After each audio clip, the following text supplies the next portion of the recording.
والعاقبة للمتقين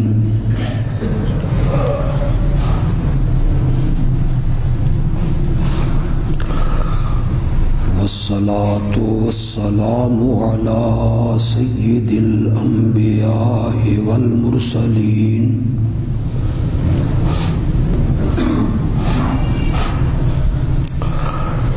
وعلى آله وأصحابه أجمعين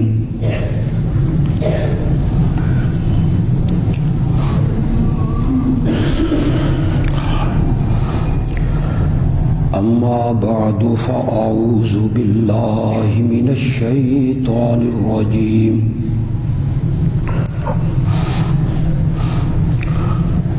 بسم الله الرحمن الرحيم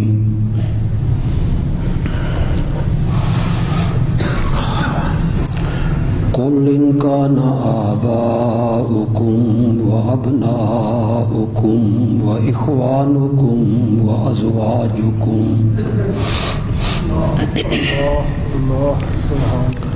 وعشيرتكم وأموال اقترفتموها وتجارة تخشون كسادها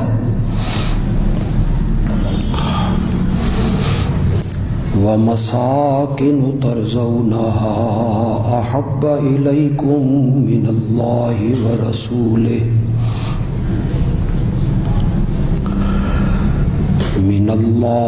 ورسوله وجهاد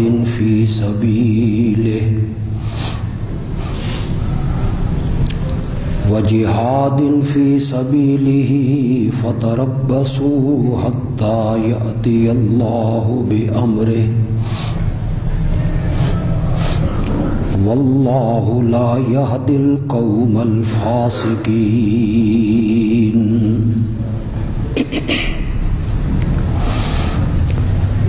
آپ کہیں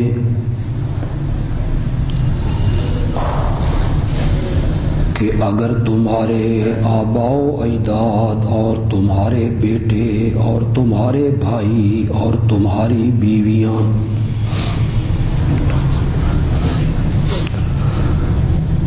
اور تمہارا کنبہ قبیلہ اور تمہارے وہ مال جن کو بڑی محنت سے کماتے ہو اور وہ تجارت جس کی کمی سے ڈرتے رہتے ہو اور تمہارے وہ مکان جن کو پسند کرتے ہو، اگر یہ ساری چیزیں تمہیں زیادہ پیاری ہیں اللہ سے اور اس کے رسول سے اور جہاد فی سبیل اللہ سے، پھر انتظار کرو یہاں تک کہ اللہ اپنے عذاب کا حکم لے آئے،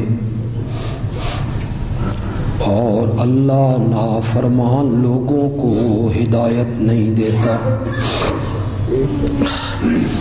اللہم صلی علی محمد وعلی آل محمد كما صليت على إبراهيم وعلى آل إبراهيم إنك حميد مجيد اللهم بارك على محمد وعلى آل محمد كما باركت على إبراهيم وعلى آل إبراهيم إنك حميد مجيد۔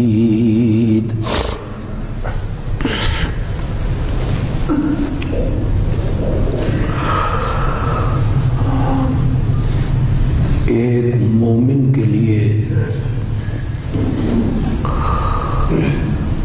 یہ ضروری ہے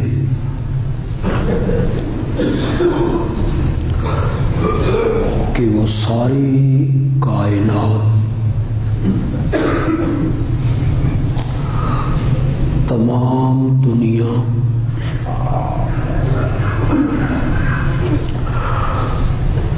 اور دنیا کی ہر چیز سے بڑھ کے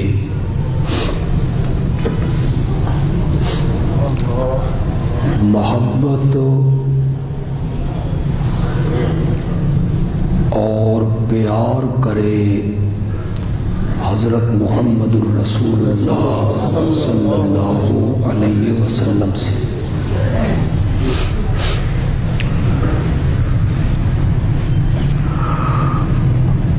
اور یہ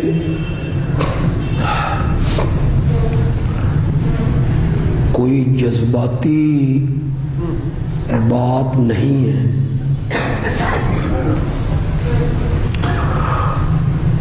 بلکہ حقیقت پر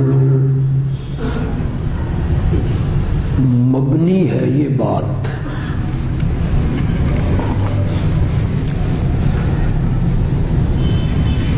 کہ کسی کی طرف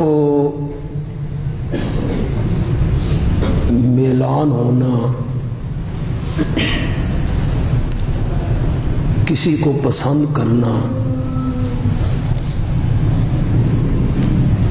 کسی کے ساتھ محبت کا ہو جانا، کسی کا دل کو بھا جانا،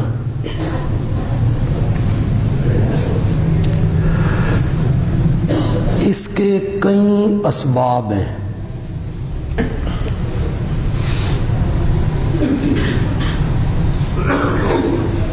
ان میں پہلا سبب ہے حسن و جمال، خوبصورتی۔ انسان فطرتاً خوبصورت چیز کو پسند کرتا ہے۔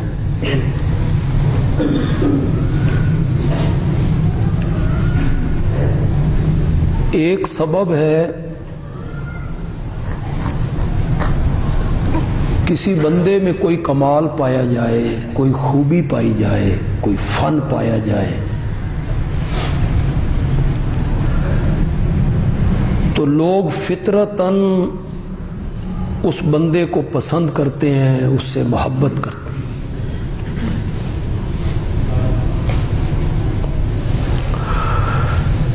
میرے پیارے پیغمبر حضرت محمد الرسول اللہ صلی اللہ علیہ وسلم میں یہ دونوں سبب بدرجہ اتم موجود ہیں کہ آپ سے بڑھ کے حسین بھی کوئی نہیں،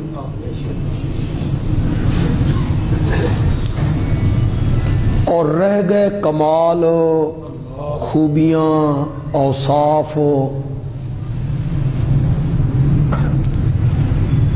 میرا نبی مجموعہ کمالات ہے۔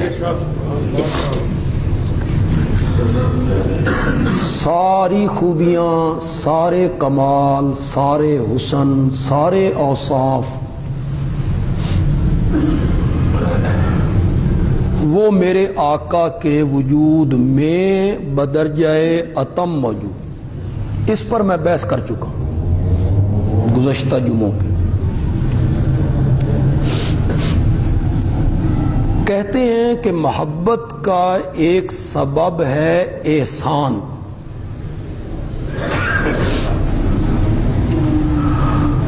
محسن آدمی کے ساتھ انسان محبت کرتا ہے، دل اس کی طرف مائل ہوتا ہے، راغب ہوتا ہے۔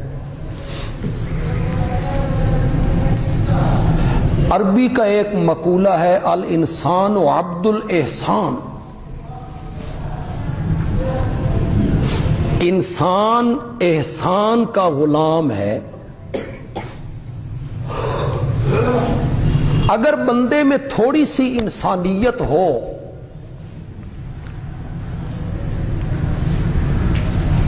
اس آدمی کے ساتھ بندہ محبت کرتا ہے جس نے زندگی کے کسی مرحلے پر کوئی احسان کیا۔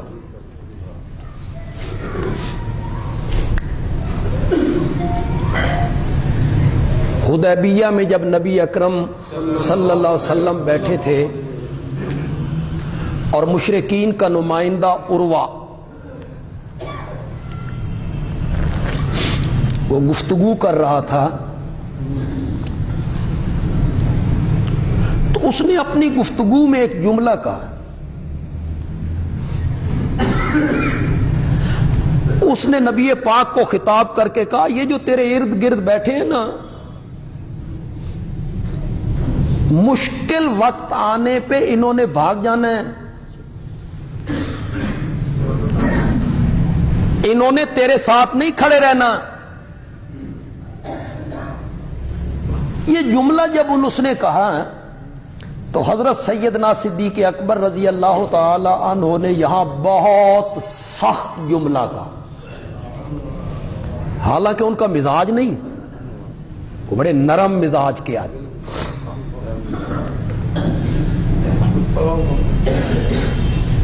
حضرت ابو بکر نے کہا، عروہ امسس بذالات، جا اپنے معبود لات کی شرمگاہ جا کے چاٹ. اب یہ جملہ انتہائی سخت تھا، ان کے معبودوں کے بارے میں معبود کی شرمگاہ کا نام لینا، پھر اسے کہنا کہ تو اسے جا کے چاٹ. اس نے کہا یہ کون ہے؟ پیچھے کھڑے ہوں گے کہ یہ ابو بکر ہیں. تو عروہ کہنے لگا، ابو بکر، اگر تو نے ماضی میں مجھ پر ایک احسان نہ کیا ہوتا نا، تو آج میں تجھے اس سخت جملے کا جواب ضرور دیتا. وہ جو حضرت ابو بکر نے اس پر کوئی احسان کر رکھا تھا نا، عروہ نے آج اس احسان کو یاد رکھا. احسان ایک ایسا رویہ ہے کہ اگر بندے میں انسانیت ہو تو وہ محسن کو کبھی فراموش نہیں کرتا. وہ اپنے محسن کے ساتھ محبت کرتا ہے، اس کی طرف راغب ہوتا ہے، اس کا نام احترام سے لیتا ہے. کوئی ایک احسان، قرضے میں بندہ جکڑا ہوا تھا، اس نے احسان کیا، قرضہ اتروا دیا. مقدمے میں بندہ پھنسا ہوا تھا، اس نے احسان کیا، معاف کر دیا. کسی موقع پہ بندے کا کوئی کام اڑا ہوا ہے، اس نے ایثار کیا، اس کا کام کروا دیا. یہ ایک احسان بندے کو مجبور کرتا ہے کہ محسن کے ساتھ محبت کرے، پیار کرے، تعلق رکھے، اس کی طرف مائل ہو. اگر یہ بات صحیح ہے تو پھر اس کائنات میں انسانیت کے لیے سب سے بڑا اگر کوئی محسن ہے تو وہ آمنہ کا لال محسن. ان سے بڑھ کر محسن اس کائنات میں کوئی نہیں. سورۃ توبہ کی آخری آیت میں کیا کہا؟ حریص علیکم. حریص کس کو کہتے ہیں؟ ہم اردو میں اس کا معنی کرتے ہیں لالچ. اے لوگوں، میرا نبی تمہارے لیے حریص ہے. حریص کس چیز کا لالچ کرتا ہے؟ کاش تم گمراہی سے نکل کے سیدھے رستے پہ آ جاؤ. حریص علیکم، ساری انسانیت کے لیے وہ حریص ہیں. رہ گئے مومن تو وہاں سورۃ توبہ کی آخری آیت میں اللہ نے کہا وَبِالْمُؤْمِنِينَ رَءُوفٌ رَحِيمٌ. اور مومنوں کے لیے تو وہ رؤوف بھی ہے، رحیم بھی. بس اتنی سی بات یاد رکھنا، اللہ الرؤوف ہے، اللہ الرحیم ہے. اور کچھ اللہ کی جو صفتیں ہیں وہ بالطبع لوگوں پہ بولی جاتی ہیں، جیسے عزیز.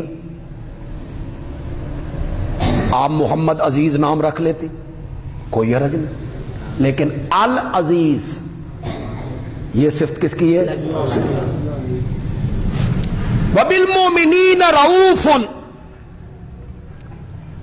مومنوں کے بارے میں تو وہ انتہائی شفیق رحیم، اور مومنوں کے لیے تو میرا نبی انتہائی مہربان ہے۔ ہمارے لیے تو ہمارے پیارے پیغمبر محسن ہیں۔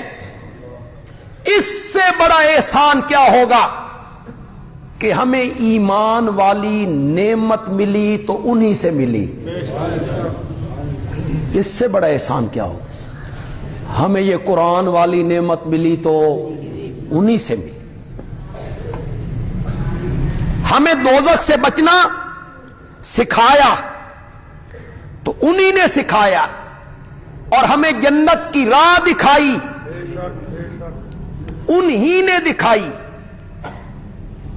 سب سے بڑے محسن ہیں حضرت محمد الرسول اللہ صلی اللہ علیہ وسلم۔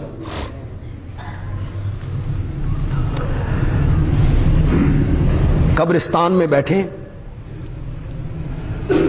ابھی قبر بننے میں کچھ دیر ہے، تو آپ نے اچانک فرمایا وددت، میرا بڑا دل کرتا ہے، میں چاہتا ہوں کہ میں اپنے بھائیوں کو بھی دیکھ لیتا۔ سن رہے ہو کہ کون نہیں سن رہے ہو؟ کیا کہا میرے آقا نے؟ میرا بڑا دل کرتا ہے کہ کاش میں اپنے بھائیوں کو بھی دیکھ لیتا۔ صحابہ کرام بڑے حیران ہوں۔ صحابہ کرام نے جواب میں کہا اولسنا اخوانک یا رسول اللہ، کیا ہم آپ کے بھائی نہیں ہیں؟ اور ہم آپ کو دیکھ بھی چکے ہیں، آپ ہمیں دیکھ چکے ہیں، تو یہ کن بھائیوں کے دیکھنے کی آرزو ہو رہی ہے؟ آپ نے فرمایا تم میرے دوست ہو، بھائی میرے وہ ہوں گے جو میری وفات کے بعد اس دنیا میں آئیں گے، اور انہوں نے اپنی آنکھوں سے میرا کوئی کمال نہیں دیکھا ہوگا، پھر مجھے نبی مان لے۔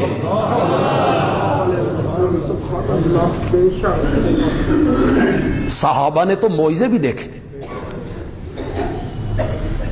چاند دو ٹکڑے ہونے لگتا ہے، جانور کلام کرنے لگتے ہیں، کنکریاں بولنے لگتی ہیں، کنویں میٹھے ہونے لگتے ہیں، انگلیوں سے پانی کے چشمے جاری ہونے لگتے ہیں۔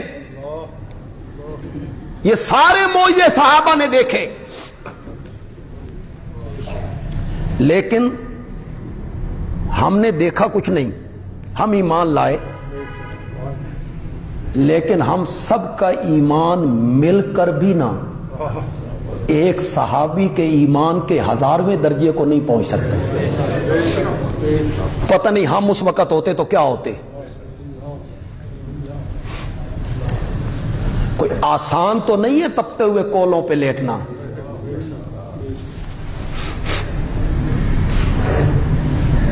اتھے تے نظر بندی دا ایک مہینہ گزریا تے اندر لکھ کے دے آئے نے بے ساڈا تحریک لبیک نال کوئی تعلق نہیں، بس وہ جو کہتے تھے لبیک یا رسول اللہ لبیک، ساری نکل گئی۔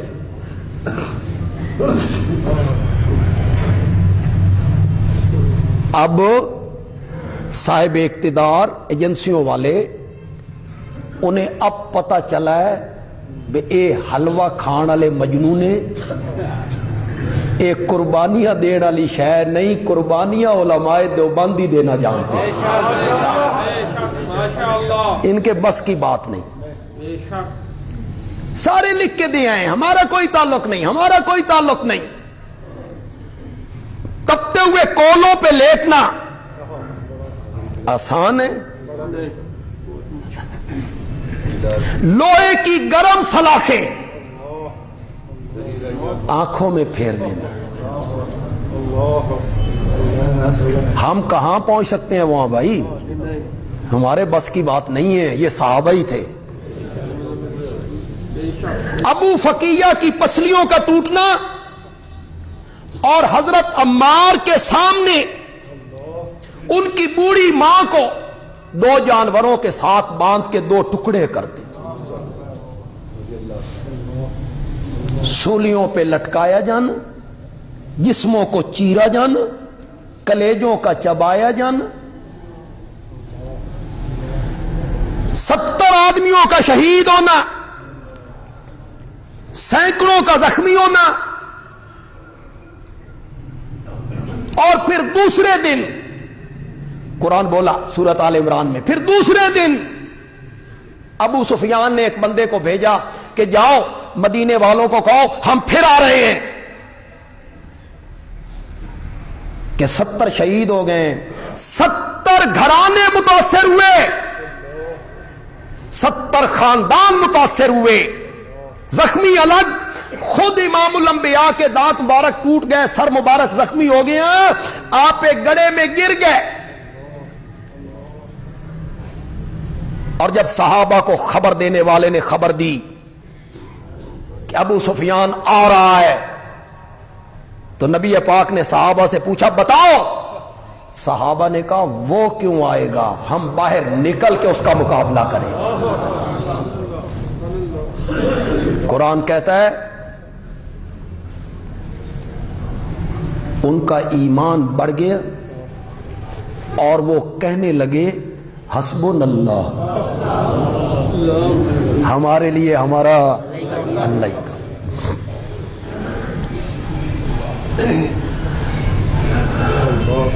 تم میرے دوست ہو،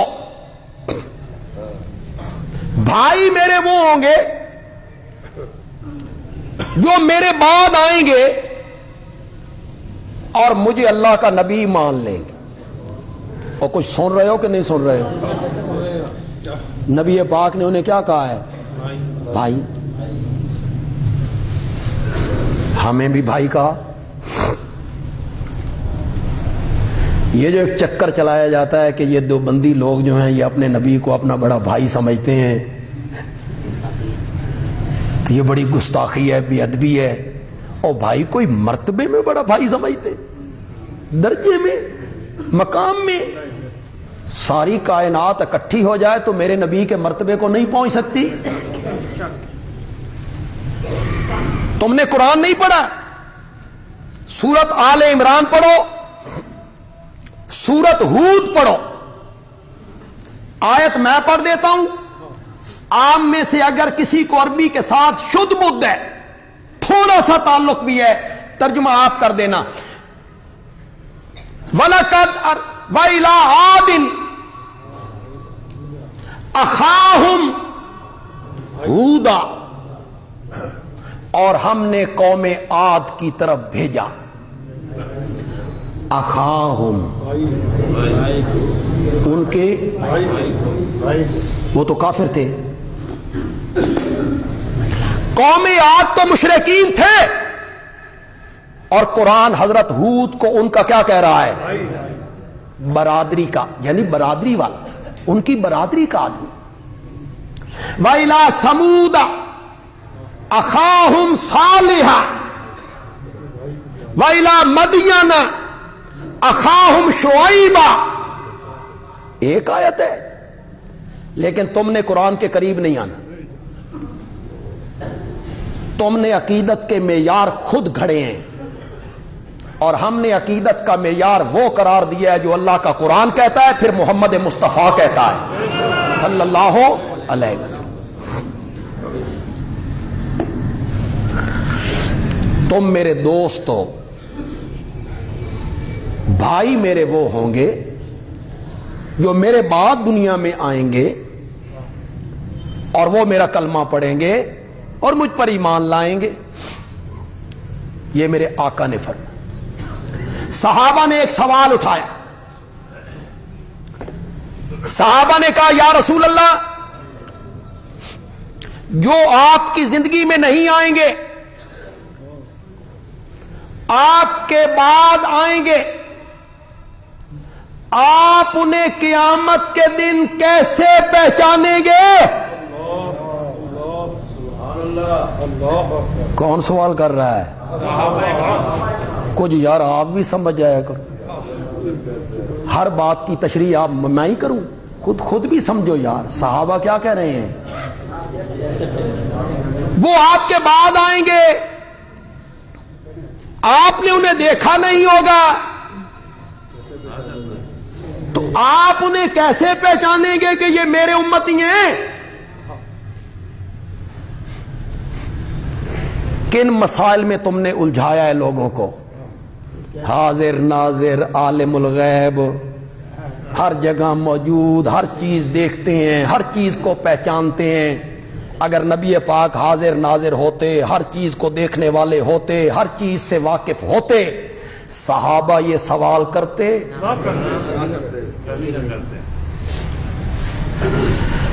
صحابہ یہ سوال کبھی نہ کرتے۔ آپ انہیں کیسے پہچانیں گے؟ آپ نے جواب میں فرمایا تو ہن پتہ نہیں میں حاضر ناظر ہوں، یہی کہا تم نہیں جانتے ہو میں ہر ایک بندے کے ساتھ ہوتا ہوں، عاشقوں کے گھر میں جاتا ہوں، عاشقوں کے گھر میں آتے ہیں اور وہ کہتا ہے کدی ساڈے ال بھی آؤ۔ کس کو کہہ رہے ہو؟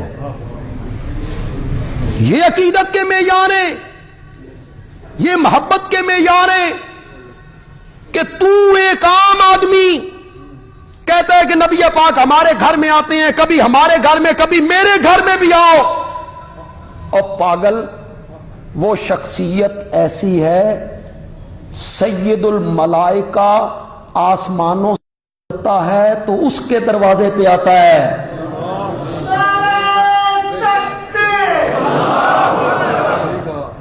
اس کے دروازے پہ آتا ہے، اس کے دروازے کا دربان بنتا ہے۔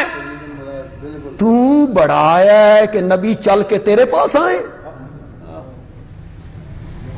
اگر نبی پاک حاضر و ناظر ہوتے، آپ کہتے تم نہیں جانتے ہو میں حاضر ناظر ہوں، عالم الغیب ہوں، ہر بندے کو جانتا ہوں، میرے لیے پہچاننا کیا مشکل ہوگا؟ نہیں کہا۔ میرے آقا نے فرمایا ایک بندے کا استبل ہو گھوڑوں کا اور اس میں گھوڑے ہوں مشکی کالے سیاہ، اور کچھ گھوڑے ہوں پانچ کلاں جن کا ماتھا سفید، اگلے پاؤں سفید، پچھلے پاؤں سفید، یہ ہوتے ہیں پانچ کلاں۔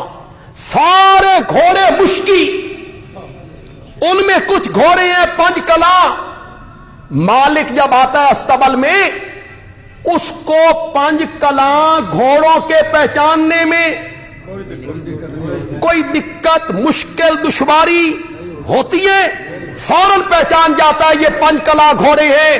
میری امت کے جو بعد میں آنے والے لوگ ہوں گے، ان کے وضو والے اعضاء قیامت کے دن چمک رہے ہوں گے، اور میں اس چمک سے پہچانوں گا کہ یہ میرا امتی۔ یہ حدیث ہے جناب، یہ میرے نبی کا فرمان ہے۔ وضو والے پانی سے اعضاء چمکیں گے میری امت کے، میں پہچانوں گا کہ یہ میرا ہے۔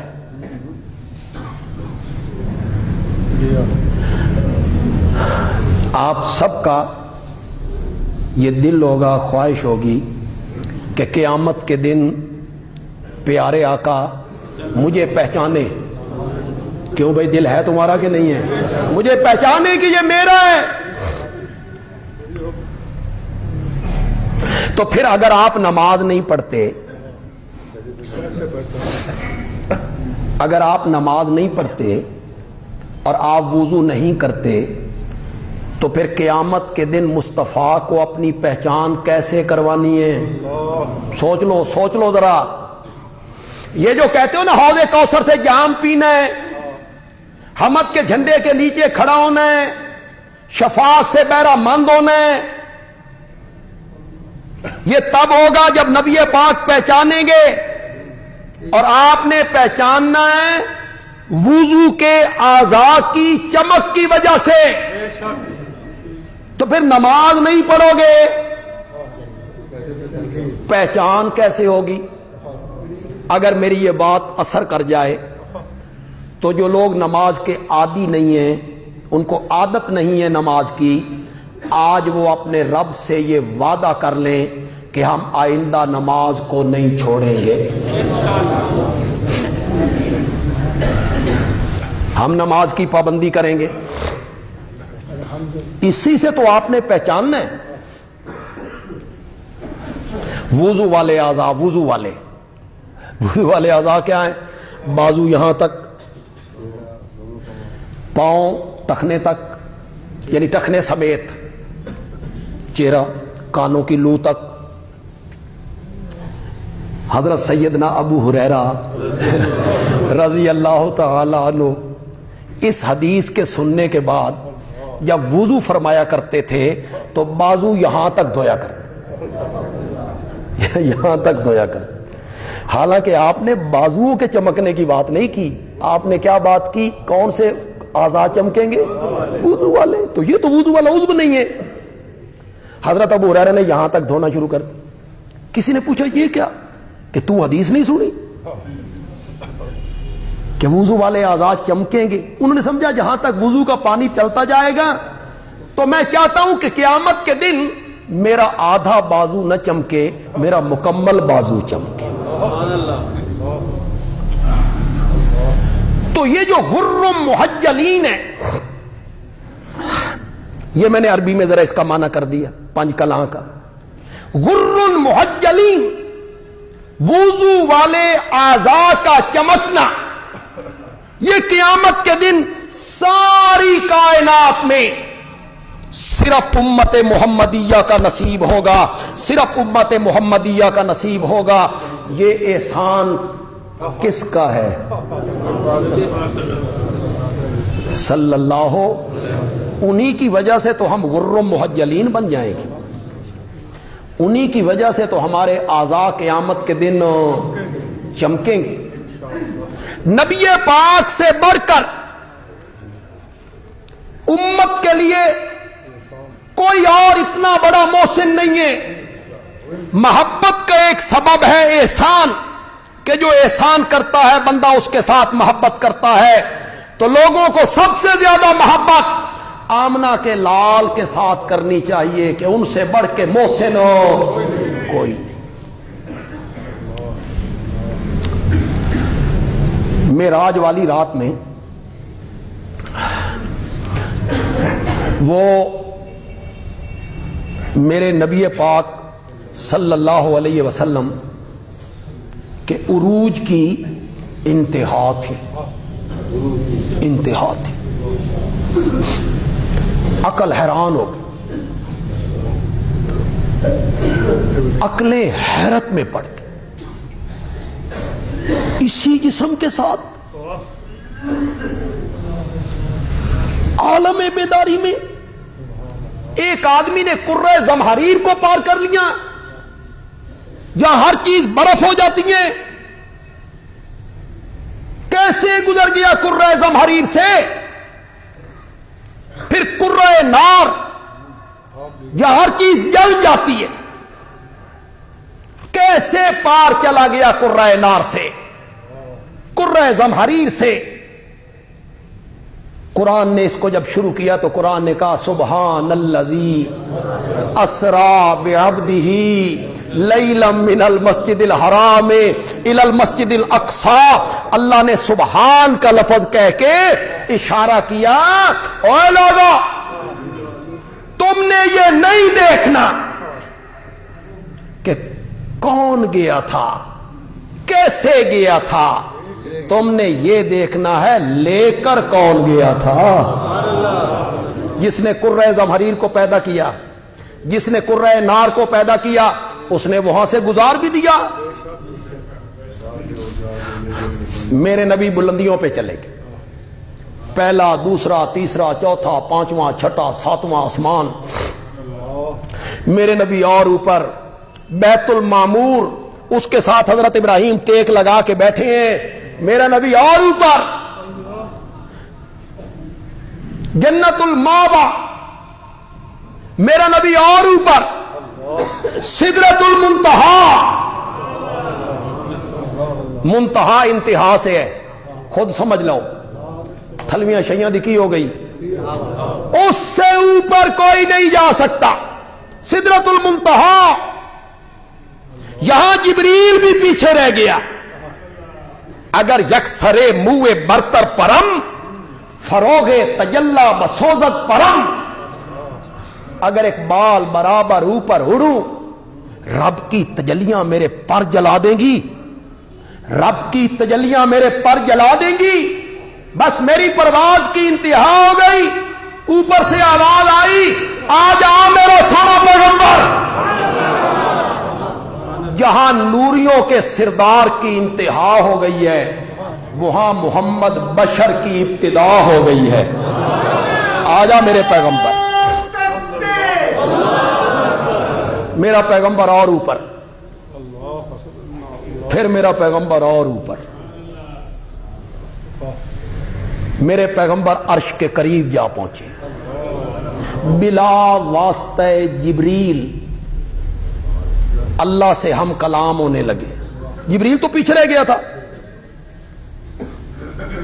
میرے نبی نے اللہ کے حضور 3 تحفے پیش کیے، التحیات للہ والصلوات والطیبات، آپ کو آتا ہوگا ان کا ترجمہ؟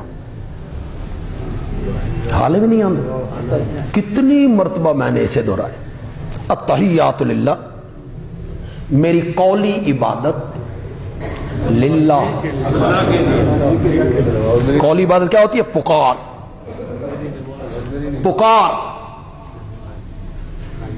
مدد کے لیے غائبانہ پکارنا،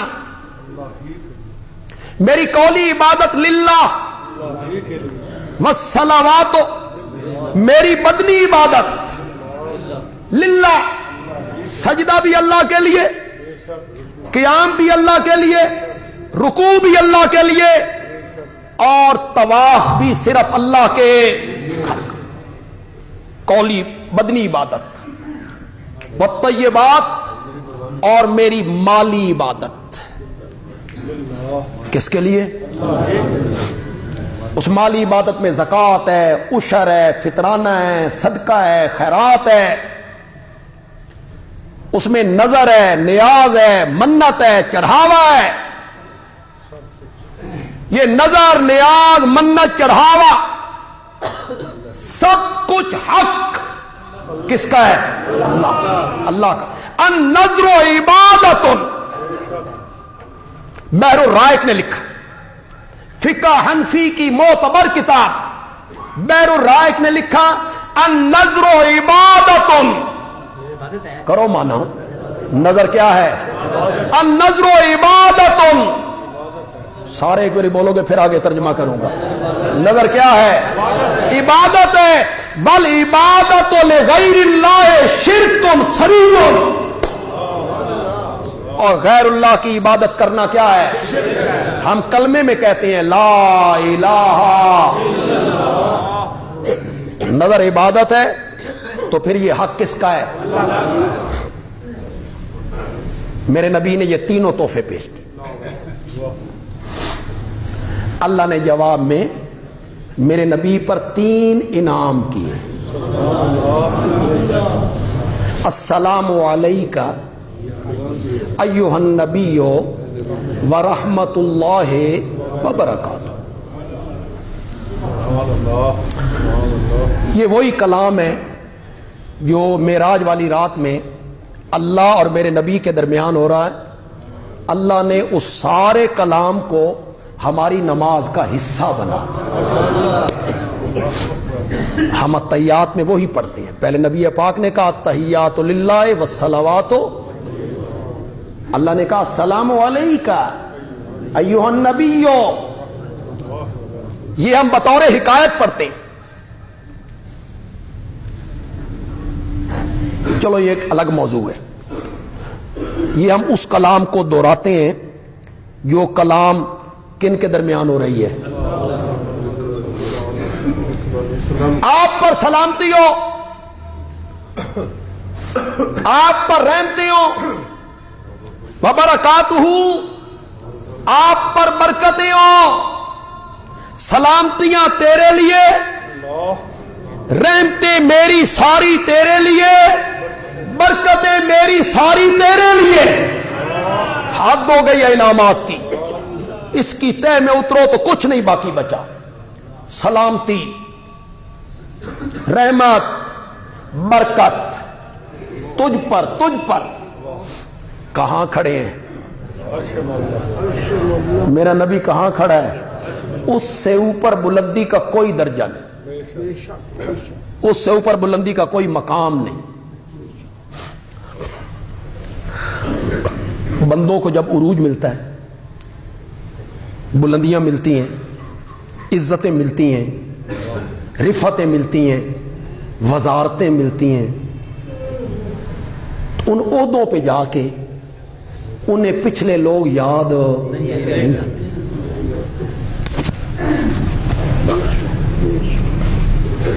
آپ مجھ سے زیادہ آپ کا تجربہ ہے. الیکشن سے پہلے جو امیدوار ہوتا ہے اس کا رویہ کیا ہوتا ہے,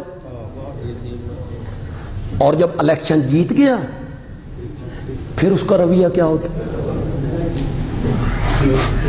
پھر جو گرانٹ ہمارے لیے ملتی ہے وہ بھی اس کی جیب میں جاتی, وہ ملتی ہے ہمارے لیے, قوم کے لیے, لوگوں کے لیے, لیکن وہ ہم پر خرچ نہیں ہوتی.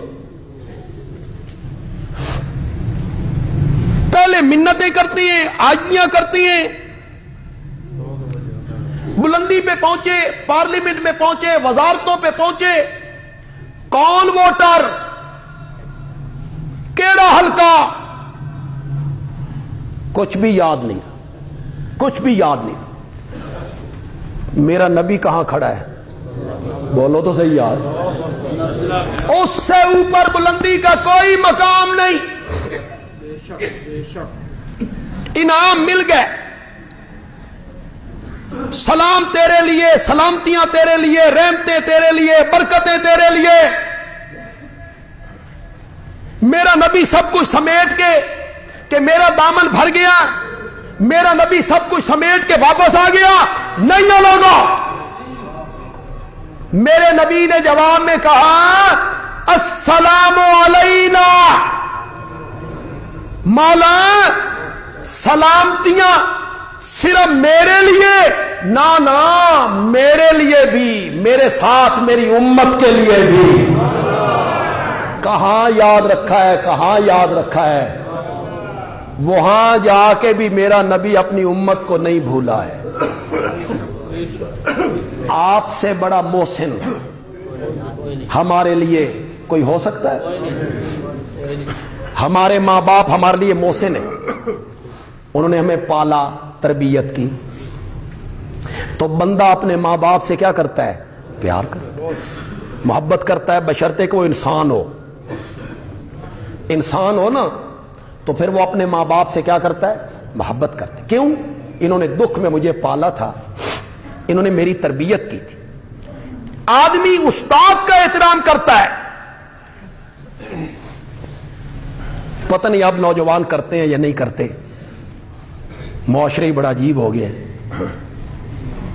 لیکن جو شاگرد استاد کا احترام نہیں کرتا وہ عملی زندگی میں کبھی کامیاب نہیں ہو سکتا. اس نے ذلیل ہی ہونا ہے. عزت اسی شاگرد نے پانی ہے جس کے دل میں اپنے لیے استاد کا احترام ہو. استاد کا احترام لازمی ہے. جو یہاں نوجوان بیٹھے, چاہے وہ دینی مدارس کے طالب علم یا عصری مدارس کے پڑھنے والے, وہ میری بات کو نوٹ کریں.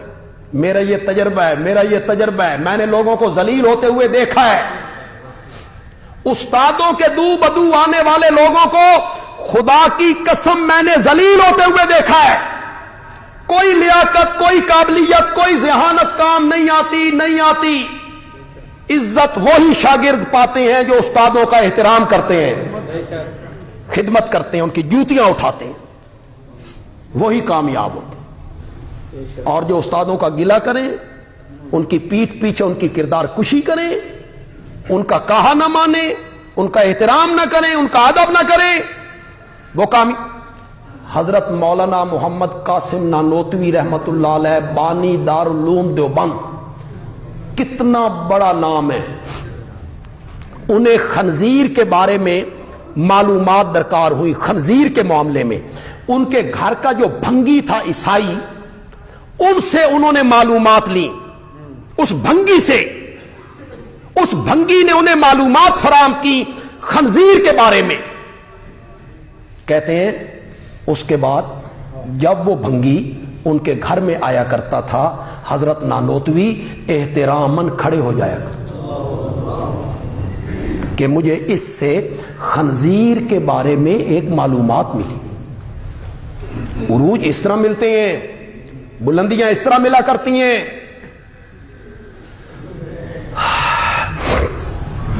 استاد کا ہم احترام کرتے ہیں، کیوں؟ اس نے ہمیں تعلیم دی، ہمیں انسان بنایا. کسی کا مقولہ ہے، آپ پتہ نہیں اس مقولے کو سمجھیں یا نہ سمجھیں، اس کی تہ میں اترے ذرا. کتنا خوبصورت مقولہ اس نے کہا، میرا باپ مجھے آسمان سے اتار کے زمین پہ لایا. کیا مطلب؟ وجود سبب بنا، میرے وجود کا سبب بنا.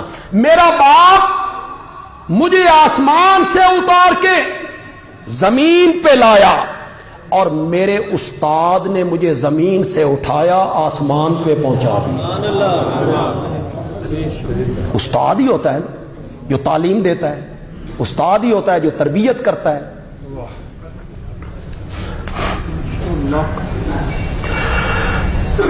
تو ہم ماں باپ کا احترام کیوں کرتے ہیں؟ وہ ہمارے محسن ہیں. ہم استاد کا احترام کیوں کرتے ہیں؟ استاد ہمارا کیا ہے؟ محسن ہے. اس نے ہمیں تعلیم دی ہے. کسی کے احسان کی وجہ سے بندہ اس کی طرف مائل ہوتا ہے، محبت کرتا ہے، تو امام الانبیاء سے سب سے زیادہ محبت اس لیے ہونی چاہیے کہ ان سے بڑھ کر کائنات میں ہمارے لیے محسن کوئی نہیں.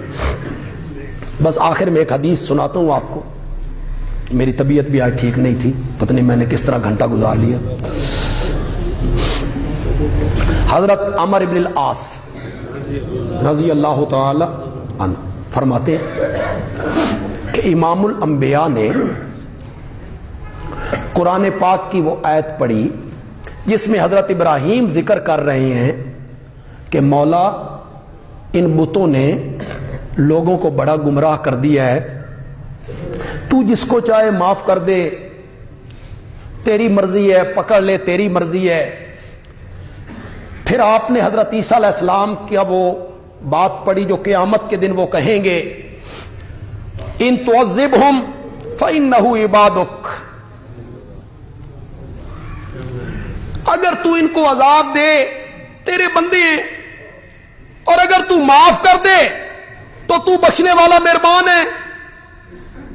یعنی تیری مرضی ہے، انہیں عذاب دے دے، چھوڑ دے، پکڑ لے. نبی پاک یہ کہہ کے نا، یہ دونوں آیتیں پڑھ کے نا، نبی پاک رو پڑے، اور آپ کی زبان پہ ایک جملہ جاری ہوا، امتی امتی امتی امتی، میری امت میری امت. جبریل آئے، جبریل نے آ کے کہا، اللہ پوچھتے ہیں آپ اپنی امت کے بارے میں کیا چاہتے ہیں؟ کہ میں یہ چاہتا ہوں کہ میری امت کو معاف کیا جائے، ان کے گناہوں سے درگزر کیا جائے. جبریل واپس مڑے، پھر واپس آئے، تو جبریل نے کہا اللہ تعالیٰ کہتے ہیں میرے پیارے پیغمبر کو جا کے کہو میں تیری امت کے بارے میں تجھے راضی کر دوں گا. میرے نبی رو رہے ہیں. کس کے لیے رو رہے ہیں؟ ہمارے لیے رو رہے ہیں. گناہ گار امت کے لیے رو رہے ہیں کہ میری امت میری امت. پھر قرآن میں اس کو ذکر کیا وَلَسَوْفَ يُعْطِيكَ رَبُّكَ فَتَرْضَىٰ وَلَسَوْفَ يُعْطِيكَ رَبُّكَ فَتَرْضَىٰ میں تمہیں اتنا دوں گا اتنا دوں گا اتنا دوں گا تو خود بول اٹھے گا کہ مولا میں راضی ہو گیا ہوں میں راضی ہو گیا ہوں. نبی پاک نے فرمایا میں راضی تب ہوں گا جب میں اپنی تمام امت کو اپنے ساتھ جنت میں لے کے جاؤں گا. اب تو رب نے میرے ساتھ وعدہ کر لیا ہے کہ میں اتنا دوں گا کہ تو راضی ہو جائے گا. میں راضی تب ہوں گا جب اپنی امت کے ہر فرد کو اپنے ساتھ جنت میں لے کے جاؤں گا. لیکن وہ میری امت کے لوگوں ایک گناہ کر کے مجھے نہ ملنا. اگر وہ گناہ کر کے مجھے ملو گے تو مجھے شفاعت کرنے کی اجازت بھی نہیں ہوگی, تمہارے لیے لب کھولنے کی اجازت نہیں ہوگی. صحابہ نے پوچھا یا رسول اللہ وہ کون سا گناہ ہے جس کا مرتکب قیامت کے دن آئے تو آپ کی شفاعت سے محروم ہو جائے؟ آپ نے فرمایا الا سنو الشرک باللہ. الشرک باللہ, اگر اللہ کے ساتھ کسی کو شریک بناؤ گے اس کی ذات میں یا اس کی صفات میں شرک کا ارتکاب کر کے آؤ گے تو میں تمہارے لیے شفاعت کے لیے لب نہیں کھولوں گا. اور شرک سے بچ گئے تو ہر گناہگار امتی کے لیے شفاعت کروں.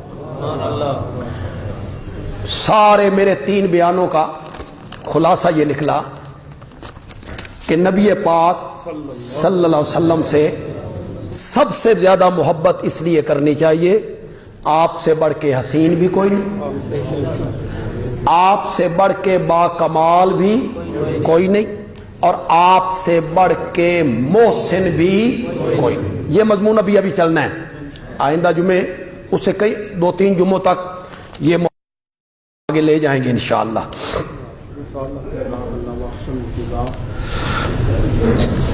آپ مروان ابن حکم پر قاضی طاہر الہاشمی کی کتاب پڑھ لیں, وہ آپ کو مل جائے گی کہیں سے. مروان ابن حکم کے متعلق انہیں بڑی وضاحت کے ساتھ لکھا ہے. ہمارا جنوری کا شمارہ ضیاء توحید آ گیا جی. اس دفعہ جو اداریہ لکھا گیا اس کا عنوان ہے ریاست مدینہ کے دعوے حقیقت کیا ہے. ضیاء البیان میری تفسیر ہے. خطبہ جمعہ میں الواحد اللہ کا نام اس پر بڑی مفصل بحث ہے. پروفیسر قاضی طاہر علی ہاشمی کا مضمون ہے تعزیت کا اسلامی طریقہ, یعنی کسی فوتگی والے گھر میں جانا ہے تو تعزیت کیسے کرنی, یہ اس شمارے کا حصہ ہے. برما کے مہاجرین پر سید شہاب الدین شاہ اور بیت المال کے چور کی سزا پر بھی ایک مضمون ہے. یہ ضیاء الفقہ جو ہمارے فقہی مسائل ہوتے ہیں, انشورنس کمپنیوں کی شرعی حیثیت پر ہمارے مفتی صاحب کا مضمون ہے. یہ آپ جو لے کے جاتے ہیں ہر جمعہ ہر مہینے وہ تو لازماً لیں گے, جو نہیں پہلے لیتے وہ بھی ایک دفعہ اس رسالے کو لازماً خریدیں. پنجاب کے تعلیمی اداروں میں صرف مسلم ٹیچر مقرر کیے جائیں. یہ ہمارا مطالبہ ہے کہ جنہوں نے اسلامیات پڑھانی ہیں, دینیات اسلامیات, اس کے لیے ٹیچر کا مسلمان ہونا ضروری ہے. غیر مسلم اسلامیات پڑھانے کے لیے ٹیچر مقرر نہیں ہونا چاہیے. جی دیں جی اذان.